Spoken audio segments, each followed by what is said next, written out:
no burr when it comes to humidity. We're talking a lot of moisture in the air compared to our 34% humidity we had on the Monday afternoon.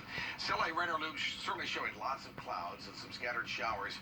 And this actually should be a stationary front, and that is poised over us and will be so over the next couple days, which we're going to be talking about. But plans for tonight just may have to dodge a light shower, but I think for the most part will remain dry with temperatures into the 70s. Again, very muggy conditions.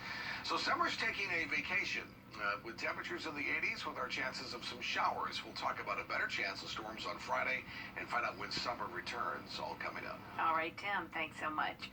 Coverage you can count on begins now with the latest on the pandemic as the Delta variant continues to fuel waves of infections across the country. New York City, once the epicenter of the pandemic, now has sweeping measures to stop the spread. Later this month, the city will require proof of vaccination for anyone who wants to dine indoors, go to a performance, or work out in a gym.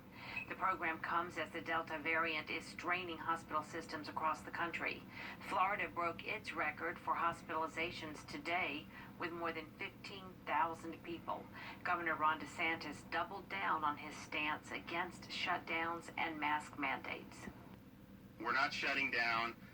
We're going to have schools open. These interventions have failed time and time again throughout this pandemic.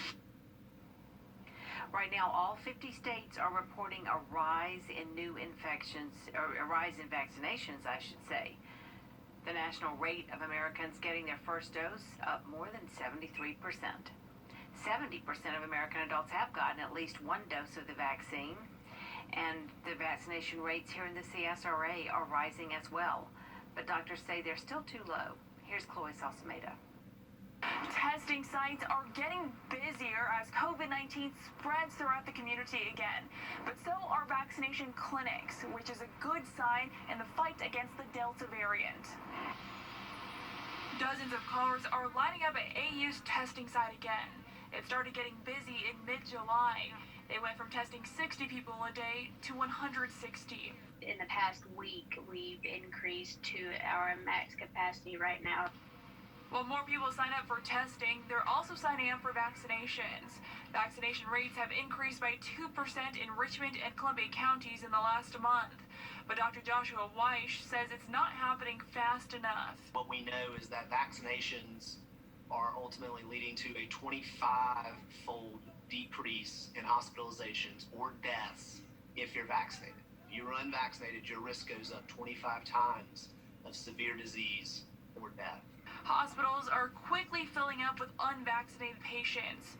Wjbf worries more people are at risk because they don't trust the science. The number one reason people are giving as their reason to not get the vaccine is the side effects that are known that occur for the 24 to 48 hours. We have to continue to have those open discussions to help people overcome their hesitancies, help them get the facts so we can decrease that number from 60% that's unvaccinated to a much lower number to protect all of us. University Hospital is hosting a vaccination clinic on Wednesday. AU is hosting one on Thursday. We have all the information on how you can sign up for that on our website at Wjbf.com. In Augusta, Chloe Salsameda, WJBF News Channel 6. The director of East Central Health